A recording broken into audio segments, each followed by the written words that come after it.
The Christmas Dime by Shaylin Nordstrom.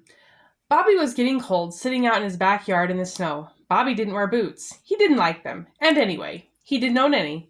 The thin sneakers he wore had a few holes in them, and they did a poor job of keeping out the cold. Bobby had been in his backyard for about an hour already, but try as he might, he could not come up with an idea for his mother's Christmas gift. He shook his head as he thought, "This is useless. Even if I do come up with an idea, I don't have any money to spend." Ever since his father had passed away 3 years ago, the family of five had struggled. It wasn't because his mother didn't care, or try. There just never seemed to be enough. She worked nights at the hospital, but the small wage that she was earning only could be stretched so far. What the family lacked in money and material things, they more than made up for in love and family unity. Bobby had two older and one younger sister, who ran the household in their mother's absence.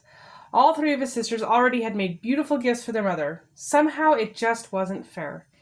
Here it was, Christmas Eve already, and he had nothing. Wiping a tear from his eye, Bobby kicked the snow and started walking down to the street where the shops and stores were. It wasn't easy being 6 without a father, especially when he needed a man to talk to. Bobby walked from shop to shop, looking into each decorated window. Everything seemed so beautiful and so out of reach. It was starting to get dark, and Bobby reluctantly had turned to walk home when suddenly his eye caught a glimmer of the setting sun's rays reflecting off something along the curb. He reached down and discovered a shiny dime. Never before had anyone felt so wealthy as Bobby felt at that moment. As he held his newfound treasure, a warmth spread throughout his entire body, and he walked into the first store he saw. His excitement quickly turned cold when the salesperson told him that he couldn't buy anything with only a dime.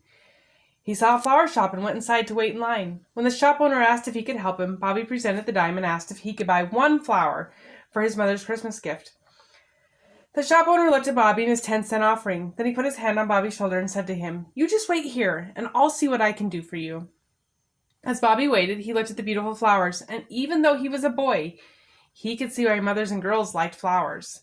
The sound of the door closing as the last customer left jolted Bobby back to reality.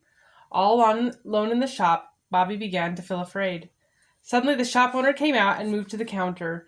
There, before Bobby's eyes, lay 12 long-stemmed red roses with leaves of green and tiny white flowers, all tied together with a big silver bow. Bobby's heart sank as the owner picked them up and placed them gently into a long white box. "That will be 10 cents, young man," the shop owner said, reaching out his hand for the dime. Slowly, Bobby removed his hand to give the man his dime. Could this be true? No one else would give him a thing for his dime. Sensing the boy's reluctance, the shop owner added, "I just happen to have some roses on sale for 10 cents a dozen. Would you like them?" This time Bobby did not hesitate, and when the man placed the long box into his hands, he knew it was true. Walking out the door, which the owner was holding for Bobby, he heard the shopkeeper say, "Merry Christmas, son." As he turned inside, the shopkeeper's wife walked out. "Who were you talking to back there? And where are the roses you were fixing?" Staring out the window and blinking the tears from his own eyes, he replied, "A strange thing happened to me this morning.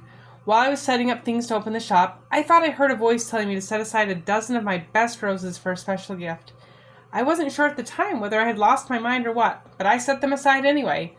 Then just a few minutes ago, a little boy came into the shop and wanted to buy a flower for his mother with one small dime. When I looked at him, I saw myself many years ago.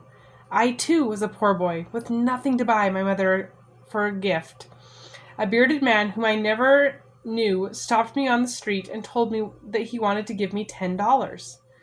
When I saw this little boy tonight, I knew who that voice was, and I put together a dozen of my very best roses." The shop owner and his wife hugged each other tightly, and as they stepped out into the bitter cold air, they somehow didn't feel cold at all.